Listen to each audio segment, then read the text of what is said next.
नमस्कार, हमारे IGNOU audio books channel पर आपका स्वागत है। इंदिरा गांधी राष्ट्रीय मुक्त विश्वविद्यालय, school of social sciences SOSS, master of arts, Gandhi and peace studies MGPS, Hindi, second year, MGPE 010 Gandhi स्मृति एवं दर्शन समिति, संघर्ष प्रबंधन, परिवर्तन और शांति निर्माण, इकाई 8 केस अध्ययन, पंजाब और नागालैंड।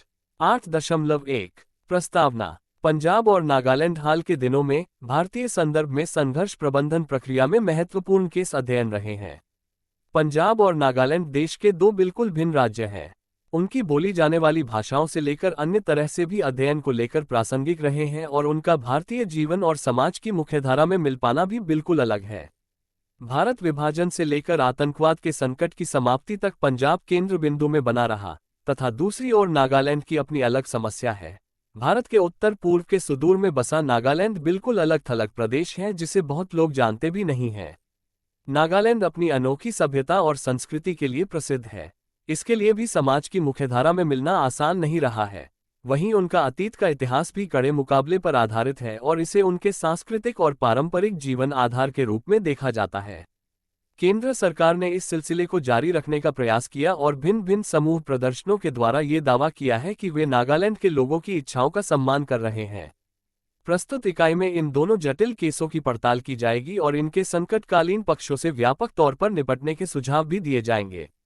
लक्ष्य और उद्देश्य। इस इकाई का अध्ययन करने के बाद आप पंजाब समस्या के कारण और प्रचुरता के बारे में समझ सकेंगे, जटिल समस्याओं से निपटने के प्रबंधन के बारे में जान सकेंगे, नागालैंड समस्या की उत्पत्ति का विश्लेषण कर सकेंगे और नागालैंड में संघर्ष प्रबंधन की अनुशंसा की समीक्षा कर सकेंगे।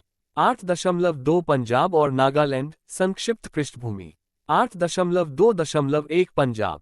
पंजाब की अस्थिरता, अव्यवस्था की व्यापकता को हिंसा के द्वारा मापा जा सकता है। सन 1981 से अब तक लगभग 25,000 लोग मारे जा चुके हैं। बहुत सारे लोग लापता हो गए जिनका पता नहीं लगा है और जेल में बंद लोगों की सही जानकारी नहीं है।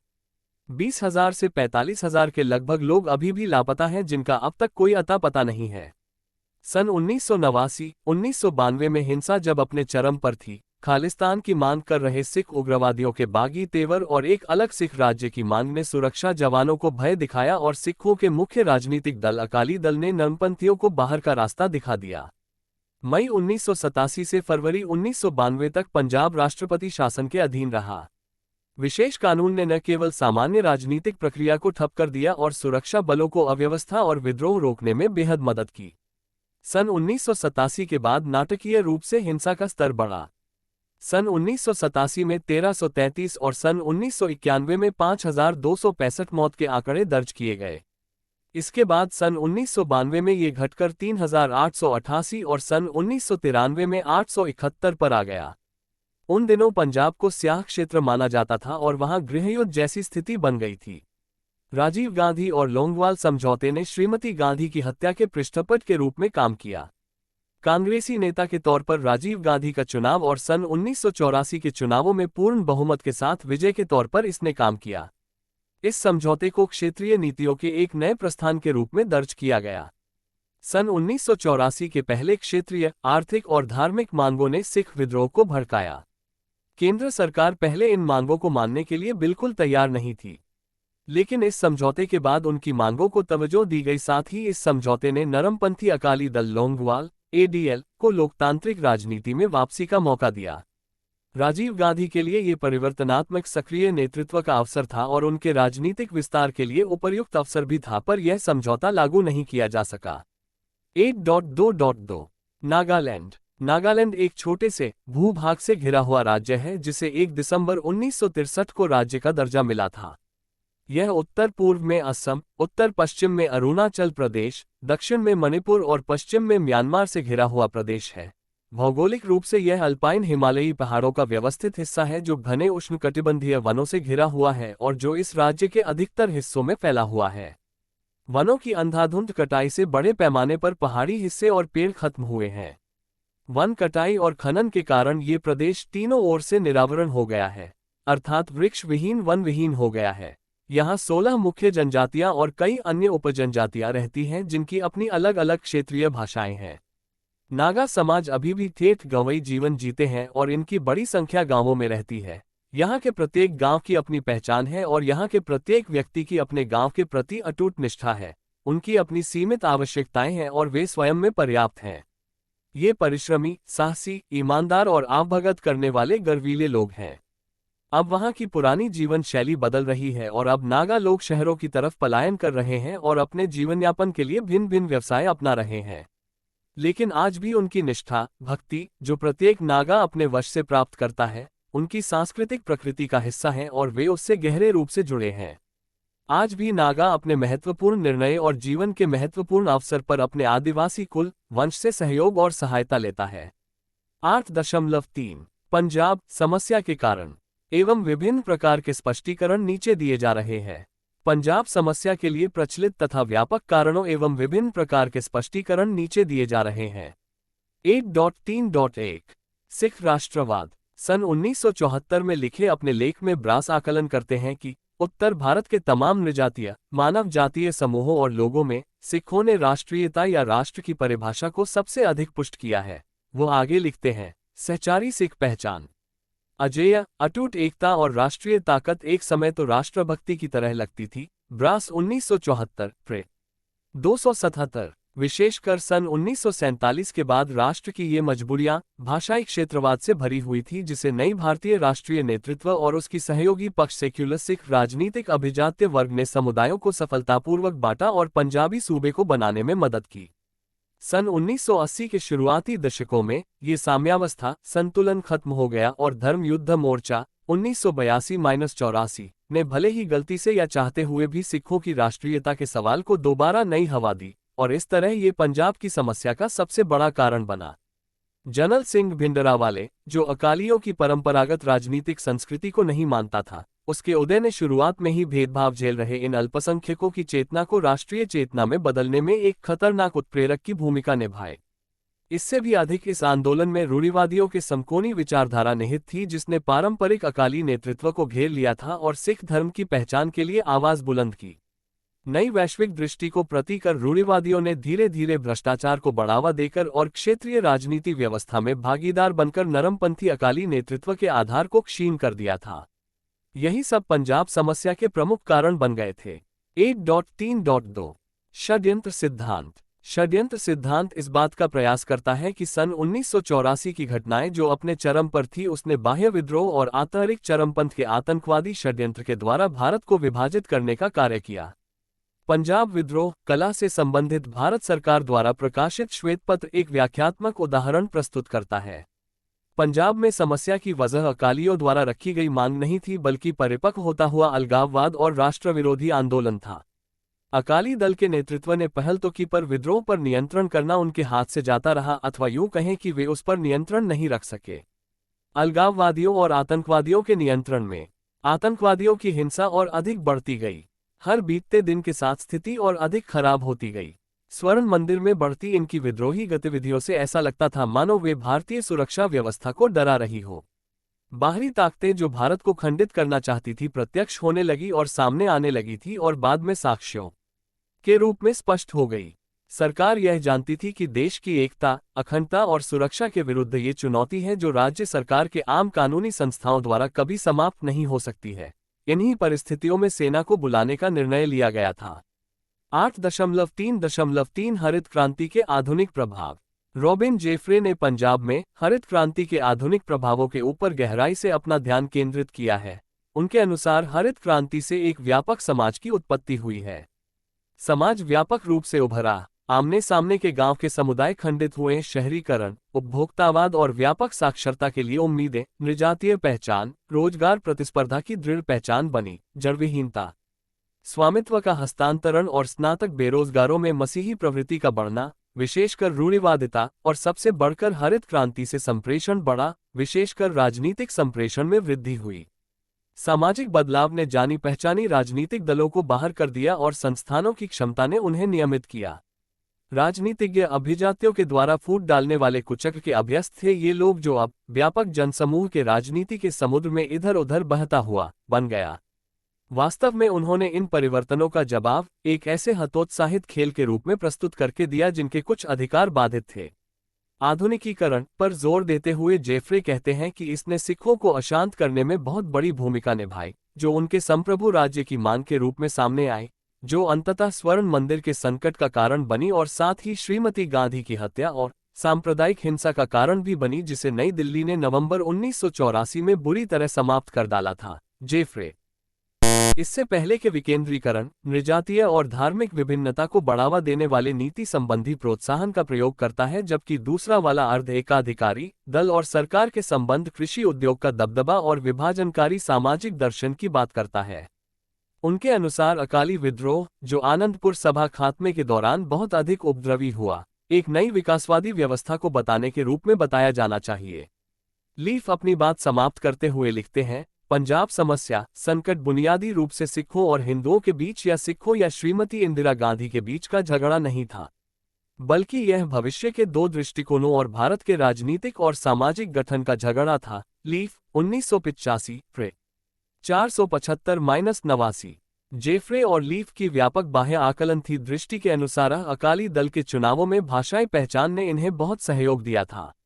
अकाली दल के राजनीतिक भर्ती में आया बदलाव, विशेषकर शहरी सिखों के नेतृत्व का सिख जाटों द्वारा जगह लेना, जो हरित क्रांति के प्रमुख लाभार्थी थे, अकाली दल द्वारा विस्तृत राजनीतिक और विकसित नीतियों को अपनाना, ASR द्वारा चिन्हित किया जाना, संघर्षशील जाति और समूहों के हितों को धर्म एकीकरण अपील को रोककर उसे स्थायी अनुकूलित बनाना, दूसरे राज्यों से पलायन करके आए मजदूरों के बढ़ने से सिखों के बहुसंख्यक सम्मान को भौगोलिक रूप से नुकसान पहुंचना और अकाली दल और कांग्रेस दोनों में शीर्ष व्यक्तित्व की भूमिका और नृजातीय मतभेद बढ़ना था।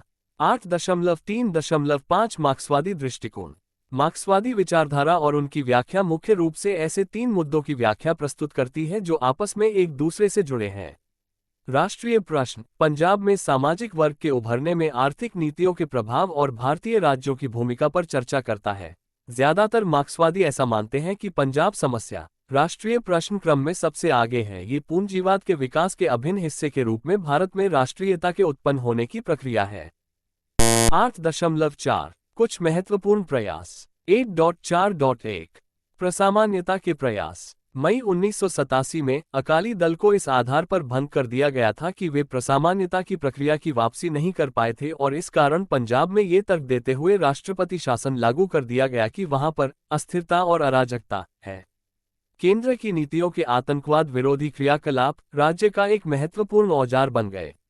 अनेक गलत विश्लेषणों के बावजूद बहुत से विश्लेषकों की संदिग्धता आतंकवादियों को बिना किसी राजनीतिक छूट दिए बिना नीतियां सफल साबित हुई, चाहे फिर वे आतंकवादी रहे हों या फिर अकाली नेतृत्व रहा हो।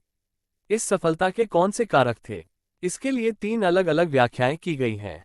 8.4.2 आतंकवाद का प्रभावशाली विरोध। पंजाब में व्यवस्था के पुनर्व्यवस्थापन की सबसे अधिक जन व्याख्या का श्रेय सुरक्षा बलों के आतंकवादी विरोधी नीतियों को सख्ती से लागू करने और पालन करने को जाता है। हालांकि मई 1987 के बाद केंद्रीय नीति की सबसे बड़ी यह नीति बन गई थी, आतंकवाद विरोध। सन 1992 के मध्य में सुरक्षा बलों ने अपनी जोरदार वापसी की। आतंकवादी नीति को दृढ़ता से लागू किया गया, जिसे जूलियस बेरो ने कारतूस के बदले कारतूस का नाम दिया गया था। इससे बड़े पैमाने पर बदलाव महसूस किए गए।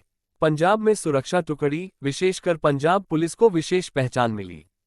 इसके अतिरिक्त केंद्रीय रिजर्व पुलिस बल CRPF के अलावा सीमा सुरक्षा बल BSF और सेना के लगातार प्रयोग ने ऊंचे पदों का सृजन किया। इसके साथ कांस्टेबल या विशेष कांस्टेबल स्तर के व्यापक पदों में भी बढ़ोतरी की गई। आतंकवाद विरोधी कानून। राष्ट्रीय सुरक्षा कानून 1980, पंजाब अशांत क्षेत्र अध्यादेश 1983, आतंकवादी क्षेत्र विशेष न्यायालय अधिनियम 1984 और आतंकवादी और विध्वंसकारी क्रियाकलाप निवारण अधिनियम टाडा 1985 आदि कानूनों को प्रशासनिक स्तर पर सख्ती से लागू किया गया था, जिसमें अपराधी को देखते ही गोली मार देने के आदेश नीति भी शामिल थी। हालांकि श्री VP सिंह की नेशनल फ्रंट सरकार ने सुरक्षा बलों के प्रयोग में अधिक मुस्तैदी दिखाई थी। उनके बाद चंद्रशेखर ने आतंकवादियों के साथ खुली वार्ता की और अंततः जून 1991 में पंजाब विधानसभा चुनाव कराने पर आम सहमति बनी। इस दौरान सुरक्षा बलों के माथे पर परेशानी छाई रही, क्योंकि पहले कुछ आतंकवादियों ने चुनाव पत्र पेटियों के द्वारा सत्ता को हथियाने की कोशिश की थी और कांग्रेस ने जिसका बहिष्कार किया था। इस तरह राजीव गांधी की हत्या 2 रेलगाड़ियों में 76 मुसाफिरों की हत्या और जून 1991 में केंद्र में कांग्रेस की सरकार के प्रधानमंत्री के रूप में चुने गए। पी.वी. नरसिम्हा राव ने इस तरह की परिस्थितियां तैयार की जिसने राजनीतिक इच्छाशक्ति को प्रेरित किया गया था। साथ ही आतंकवाद को समाप्त करने के लक्ष्य को लेकर वचनबद्ध हुए। सन 1991 के शीत ऋतु के दौरान पंजाब को शांत करने के लिए कई कदम उठाए गए। पूर्व पुलिस प्रमुख के.पी.एस. गिल ने आतंकवादी विरोधी मुहिम को बड़ी क्रूरता से अभियोजित किया था, इसलिए उन्हें उस पद पर दोबारा नियुक्त किया गया था। ठीक उसी समय दूसरी ओर भारतीय सेना की और 9 टुकड़ियों को आतंकवाद प्रभावित क्षेत्रों में भेजा गया था। फरवरी 1992 में पंजाब विधानसभा चुनाव के दौरान भारतीय सेना अपने सबाब पर थी और उन्होंने राज्य को चारों ओर से अपने सुरक्षा के घेरे में लिया हुआ था। इसके अलावा 120,000 सेना के जवान, 53,000 पंजाब पुलिस, 28,000 होमगार्ड, 10,000 विशेष पुलिस और 70,000 पैरा मिलिट्री की अतिरिक्त सुरक्षा मौजूद थी। नवंबर 1991 में शुरू किया गया ऑपरेशन रक्षक द्वितीय की तरह ही सेना ने राज्य की शासन व्यवस्था को पुनः व्यवस्थित करने में पुलिस और प्रशासकों को पीछे से मदद की। इसके लिए पुलिस को उसके नियमित सेवा से मुक्त कर उसे और अधिक प्रतिक्रियावादी क्रियान्वित और भारत-पाकिस्तान सीमा को बंद करने के काम में लगाकर महत्वपूर्ण कार्य किया गया। इन नीतियों को और अधिक बल तब मिला जब फरवरी 1992 के पंजाब विधानसभा चुनावों में कांग्रेस जीतकर आई, जिसका मुख्यधारा के सिख राजनीतिक दलों ने बहिष्कार किया था। नई सरकार बनने से आतंकवादियों से निपटने में अधिक सहायता मिली। नए मुख्यमंत्री सरदार बेअंत सिंह ने पंजाब को आतंकवादियों से छुटकारा दिलाने के लिए पंचवर्षीय योजनाबद्ध नीति के लिए सुरक्षा बल को खुली छूट दी। उधर गिल की पुनः नियुक्ति ने पुलिस को बड़ा सहारा दिया। इस दौरान संदेहास्पद आतंकवादियों के सफाया करने वाले को प्रोत्साहन दिया गया और पुलिस की युक्ति और निपुणता को दोबारा जांचा गया। आतंकवादियों द्वारा की गई हत्याओं का बदला सुरक्षा कर्मियों द्वारा उनकी हत्या से लिया गया। गिल ने नई ऊर्जा और नई शक्ति से आतंकवाद विरोध पर ध्यान केंद्रित किया। उन्होंने इस आतंकवाद का आतंकवादियों पर खुला मौसम संबोधित किया। सन 1992 के मध्य में आक्रामक आतंकवाद विरोधी मुहिम प्रत्यक्ष रूप से सामने आई जब आतंकवादी गुटों के कई प्रमुख चेहरे या नेता मारे गए। उसके बाद आतंकवादियों के दोबारा एकजुट होने और पुलिस वालों के परिवारों को निशाना बनाए जाने के बावजूद सुरक्षा बलों ने सफलता हासिल की। इस परिवर्तन को कई आतंकवादी गुटों के समर्पण और फरवरी 1993 में भिंडरावाले टाइगर फोर्स के मुखिया मनोज चहल की मौत के रूप में देखा जा सकता है। उसकी मौत के बाद कई आला दर्जे के आतंकवादी गुट अलग थलग पड़ गए और उनका सफाया कर दिया गया। 8.4.3 पंजाब की सामाजिक संरचना। पंजाब में व्यवस्था के पुनर्निर्माण का एक मजेदार पहलू ये है कि विद्रोहियों को व्यापक तौर पर समाप्त किया गया। इससे ये पता चलता है कि आतंकवाद के विरोध की सफलता सिर्फ सुरक्षा बलों द्वारा किया गया कार्य ही नहीं बल्कि आतंकवादियों की असफलता भी शामिल है। इस तरह सुरक्षा बलों की सफलता को पंजाब की सामाजिक संरचना और जाट सिख समाज के मूल्यों के द्वारा बताया जा सकता है। अधिकतर आतंकवादी जाट सिख किसानों के द्वारा समर्थित लोग थे। अगर इसे ऐतिहासिक अध्ययन के तौर पर देखा जाए तो पता चलता है कि वे एक खास तरह के सामाजिक व्यवहार, गुटबंदी की समृद्धि, प्रतियोगिता, समानतावादी और धन संपत्ति और सम्मान को बढ़ाने के लिए उनके जुड़ाव को स्पष्ट करता है। इसके साथ साथ जाट सिखों की संस्कृति, उनकी ऐतिहासिक वीरता की गाथाएं, उनका जुझारूपन और शक्ति प्रयोग तथा अनंत इच्छाशक्ति मौजूदा सामाजिक ताने बाने में अपने रोजमर्रा के कामों में आतंकवादियों ने इनका बखूबी इस्तेमाल किया था। साथ ही स्थानीय रैयतों और वैचारिक शत्रुता, नातेदारी से लोगों का प्रतिशोध, सामाजिक अपराधीकरण और धन की जमाखोरी और निजी संपत्तियों के उदय आदि ने भी आतंकवादियों को लाभ पहुंचाया। धीरे धीरे ये सारे सहयोग जो आतंकवादियों को मिल रहे थे समाप्त होते चले गए।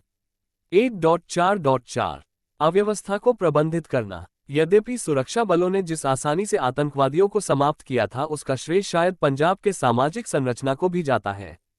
इसने इस धारणा को भी पुनर्जीवित किया कि पंजाब की समस्याएं जो सावधानीपूर्वक वाद्य बंद किया जाना चाहिए था और उसे व्यवस्थित अव्यवस्था के रूप में प्रस्तुत करता है। इस तरह षड्यंत्रकारी व्याख्या से पार पाना विशेष मुश्किल है। क्या ये सन 1984 के पहले और बाद की घटनाओं का एक अनोखा मेल नहीं था? इस तथ्य को अकाली लोगों ने राज्य मुख्य अकाली दलों ने विचारों को स्थापित किया था। यह एक बड़ी सच्चाई थी, जबकि अधिकतर संजीदा विश्लेषक इस बात पर सहमत थे कि आतंकवादियों के पक्ष में पाकिस्तान की भूमिका और सिखों के विद्रोह की समस्या के मुख्य कारण थे।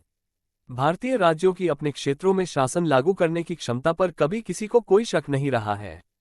8.5 नागालैंड। 8.5.1 नागालैंड में हिंसा। नागालैंड में हिंसा धीरे धीरे शुरू हुई और सन 1950 के दशक की अंतिम छमाही और सन 1960 तक सबसे खराब हिंसा की घटनाएं देखने को मिली। नागालैंड की समस्या की प्रमुख वजह थी नागाओं की एक अलग राज्य गृह क्षेत्र की चाहत, जहां वे अपनी राजनीतिक, प्रशासनिक और आर्थिक सामाजिक मामलों में अपना निर्णय ले सकें। उनके ऊपर विदेशियों के हाथों की कठपुतली बनने और अधिवेशनकारियों के दबाव के गंभीर आरोप लगाए गए थे। केंद्र सरकार और नागाओं के बीच विरोध बढ़ता रहा। इसको आसानी से समझने के लिए हम नागालैंड में चल रहे संघर्ष के इतिहास को व्यापक रूप से इन 3 भागों में बांट सकते हैं। 1. सन 1950 के दशक के प्रारंभ का दौर, जब नागाओं में विभाजन नहीं था और किसी प्रकार की कोई शारीरिक प्रत्यक्ष हिंसा भी नहीं थी। 2. सन 1950 के दशक के मध्य और सन 1970 के दशक के प्रारंभ के लगभग का समय, जब सशस्त्र संघर्ष शुरू हुआ, तब नागाओं की एकता समाप्त होने लगी। 3. तीसरा दौर सन 1980 के दशक के प्रारंभ का समय है, जब भूमिगत आतंकवादियों में आपसी मतभेद शुरू हुआ। ये गुट आपस में मिल गए और आज उनमें से 4 हैं, जिसमें सबसे अधिक ताकतवर नागालिम राष्ट्रीय समाजवादी परिषद आइसेक चिनसीसवू और टीच मुहिवा द्वारा चलाया जाने वाला है, और जो भारत सरकार से समझौते के लिए बातचीत कर रही है। दूसरे अन्य इस प्रकार हैं: NSCN खापलांग नागालैंड की संघीय सरकार, एडिनो NNC के भीतर, और थिनसोवई क्योहो के नियंत्रण वाली NNC शामिल है। 4. आज नागा समाज अविश्वास और हिंसा से त्रस्त है। सशस्त्र संघर्ष के लिहाज से आज नागा समाज संसार के सबसे लंबे समय तक चलने वाला संघर्ष बन गया है। खानाबदोश जीवन से अंग्रेजों के साथ लड़ाई तक, द्वितीय विश्व युद्ध में लड़ाई का मैदान बनने से लेकर वर्तमान प्रतिरोध तक नागाओं का जाना पहचान इतिहास रहा है। नागा समाज ने कभी भी सामान्य स्थिति या अमन शांति जैसी किसी चीज का कोई अनुभव नहीं किया है। हालांकि दशकों पुराने इस संघर्ष को राजनीतिक संघर्ष कहने में कोई दो राय नहीं है, और सुरक्षा बलों को नागा आतंकवादियों के खिलाफ उनके मुकाबले पर खड़ा किया गया। लेकिन वास्तविकता ये थी कि उनमें बहुत से गुट एकजुट नहीं थे और उनमें आपसी लड़ाई और लगातार हत्या का सिलसिला चलता रहता था। बाहरी राज्य के राजनीतिक समूहों और भूमिगत नागा आतंकवादी समूहों के हितों की टकराहट खून खराबे और हथियारबंद लड़ाई के रूप में सामने आए। 8.5.2 संघर्ष के प्रभाव। सरकार के अधिकतर विकास के कार्य नागालैंड के दूरदराज के पहाड़ी क्षेत्र में बहुत ही कम बदलाव ला सके हैं। हालांकि सरकार ने इस राज्य के विकास में करोड़ों रुपये झोंक दिए, लेकिन विकास बहुत ही कम देखने को मिलता है। नागा समाज अपनी ओर से राजनीतिक नेताओं और प्रशासनिक दायित्व की मांग नहीं कर सकता, क्योंकि उनके भीतर ही उन्हें बर्बाद करने वाला कोई बैठा है। यहाँ चल रहे संघर्ष के लिए लोगों को बहुत बड़ी कीमत चुकानी पड़ी है। इस चल रहे संघर्ष के कारण लोगों को बहुत भारी कीमत चुकानी पड़ी है। आतंकवादियों के घात और राज्य के सुरक्षा बलों के प्रतिघात ने लोगों के स्वास्थ्य पर बहुत बुरा असर डाला है। आतंक के माहौल से मनोरोगियों की संख्या में अत्यधिक इजाफा हुआ है। प्रतिरक्षण, पौष्टिकता, बच्चों एवं मातृत्व के स्वास्थ्य से जुड़े कार्यक्रम बहुत बुरी तरह प्रभावित हुए हैं, और ग्रामीण इलाके तो देखभाल, कर्मचारी, आवश्यक दवाएं और संसाधनों की कमी की वजह से अलग थलग पड़ गए हैं। बहुत से जिला अस्पताल तो सुविधा और कर्मचारियों की कमी के कारण बंद हो गए अथवा फिर वे ठप पड़ गए हैं। संघर्ष और आतंक सैनिकीकरण से हुए आर्थिक नुकसान का वास्तविक आकलन लगा पाना तो कठिन है, लेकिन इंसानी जिंदगी, संसाधन, शिक्षा और स्वास्थ्य में व्यापक नुकसान हुआ। लोग अपने दैनिक सामाजिक वार्तालाप, समाप्त होते प्यार, सम्मान और प्रतिष्ठा और कार्य संस्कृति को लेकर चिंतित थे। वे किसी पर यकीन नहीं करते थे और यहाँ तक कि अपने पहचान वाले लोगों पर भी विश्वास नहीं करते थे। उनके दैनिक जीवन के प्रत्येक पहलू में असुरक्षा की भावना घर कर गई थी और जुर्म और हिंसा के मामले लगातार बढ़ रहे थे। अभी से कुछ सालों पहले तक वे अपने घरों को खुला नहीं छोड़ सकते थे और महिलाएं छेड़छाड़ और लूट खसोट के डर से बाहर नहीं निकलती थी। गरीब परिवार खाद्य और सुरक्षा की कमी से त्रस्त थे। बहुत से गुटों द्वारा रंगदारी कर की मांग ने नौजवानों को अपने व्यवसाय चलाने से रोक दिया। दुकानें तो पहले से ही इन्हीं कारणों से बंद हो चुकी थी। भ्रष्टाचार धीरे धीरे बढ़ता गया और उन्हें रोकने की या कुचलने की कोई कार्यवाही नहीं की गई और न ही उन्हें रोका गया। यहाँ तक कि सरकारी कार्यालयों में उच्च अधिकारियों को रंगदारी के लिए त्रस्त किया जाने लगा था, वे जो धन की मांग के लिए गुटों के सदस्य के रूप में काम कर रहे थे। वे उच्च घुमक्कड़ विद्रोही समूह गांव में रुकते और सुरक्षा जवानों पर घात लगाकर हमला करते और फिर आगे बढ़ जाते। बहुत से मामलों में सुरक्षा बलों को गांव खाली करवाकर उनसे प्रतिशोध लेना पड़ता, जिसे बागियों के खिलाफ ऑपरेशन कहा जाता है। इसे स्थानीय लोगों की त्रस्तता, महिलाओं और लड़कियों के साथ शारीरिक शोषण और अन्य मानव अधिकारों के उल्लंघन के रूप में देखा जा सकता है। गांव वालों पर इन आतंकवादियों के साथ जुड़ने और उनके साथ सांठ-गांठ के आरोप लगातार लगते रहे हैं। अभी तक राज्य सरकार इसे राष्ट्रीय सुरक्षा के खतरे के रूप में देखती रही है। इसके प्रतिक्रिया स्वरूप ऐसे कई अपमार्जक कानून बनाए जो लोकतांत्रिक और प्रतिनिधित्व प्रक्रिया को समाप्त करती है। 8.5 संघर्ष प्रबंधन, राज्य के प्रयास। हालांकि भारत सरकार और मुख्य बागी समूहों के बीच शांति वार्ता शुरू हो चुकी है, तथापि बगावत के इस दशक ने राज्य के संसाधन और आम जनता में असुरक्षा और डर की भावनाओं पर बहुत ही गंभीर और आपदीय प्रभाव डाला है। 6 सालों में 3 अधिनियम लागू किए गए हैं। असम सार्वजनिक व्यवस्था अनुरक्षण जिला स्वायत्तता अधिनियम को सन 1953 में नागा हिल्स में लागू किया गया, सन 1955 में असम डिस्टर्ब एरिया एक्ट और सन 1958 में आर्म्ड फोर्सेस एक्ट, विशेष शक्तियां। तब से लेकर नागा क्षेत्र आंतरिक रूप से AFSPA के नियंत्रण में है, जिसे सन 1972 में इसमें संशोधन किया गया था। AFSPA ने सुरक्षा बलों को व्यापक विवेकाधीन बल दिया है, जिसके तहत उन्हें चेतावनी देने, किसी भी छुपे ठिकाने की तलाशी लेने और बिना किसी वारंट के तलाशी लेने का अधिकार है। AFSPA को सभी राज्यों में और केंद्र शासित प्रदेशों में लागू किया गया है। इसमें दिए सभी कानूनी स्वतंत्रता के बाद से ही उत्तर पूर्व के कई हिस्सों में लागू है और इसके तहत राज्य बिना किसी पुनर्विचारण के नागरिक नियमों को अनंतकाल के लिए स्थगित कर सकता है। इन सबको शामिल करने की वजह से राज्य में सामाजिक अशांति और संदिग्धता बढ़ गई है। संक्षेप में कहा जा सकता है कि संघर्ष निश्चित रूप से प्रत्यक्ष और अप्रत्यक्ष तौर पर सामाजिक समस्याओं को बढ़ा रहे हैं। 8.5.4 मानव अधिकारों का उल्लंघन। मानव अधिकार समूहों और अभिकर्ताओं ने ये पाया कि सुरक्षा बल और विद्रोही गुटों द्वारा मानव अधिकारों का उल्लंघन किया जा रहा है। इसके अलावा नागरिकों को, विशेषकर महिलाओं को घर या बाहर सड़क पर तलाशी के दौरान भद्दे व्यवहार का सामना करना पड़ता है। तलाशी के दौरान उनसे कठोरता से प्रश्न पूछना और उनके अंगों को छूना, ये सब घिनौना और नीचा दिखाने के कार्यों की तरह है। इसके अतिरिक्त बलात्कार की असंख्य घटनाओं के अलावा महिलाओं के साथ प्रतिदिन हो रही लिंग धारित सजा ने उनके मन में भय और हताशा भर दी है। इन सब हालातों में महिलाएं आर्थिक और पर्यावरणीय तोड़फोड़ की स्थिति में हैं और वे स्वयं को अकेला महसूस करती हैं। बेटे, पिता या पति को प्रताड़ित और मारे जाने के बाद उन्हें बच्चों के साथ उनके भरोसे छोड़ दिया जाता है। महिलाओं के साथ हुए बहुत से जुर्म तो दर्ज ही नहीं किए जाते हैं। इस तरह बहुत से मामलों में दोषियों को सजा नहीं मिल पाती है। कुछ विशेष मामलों में अगर भूमिगत कैडरों के द्वारा जुर्म किया गया है तो उस गुट के प्रमुख उस मामले को अपने हाथ में ले लेते हैं और दोषियों को अपने नियमों के हिसाब से सजा देते हैं। कुछ मामलों में इसका अर्थ कार्य निष्पादन है। 8.5 संघर्ष प्रबंधन की अनुशंसा।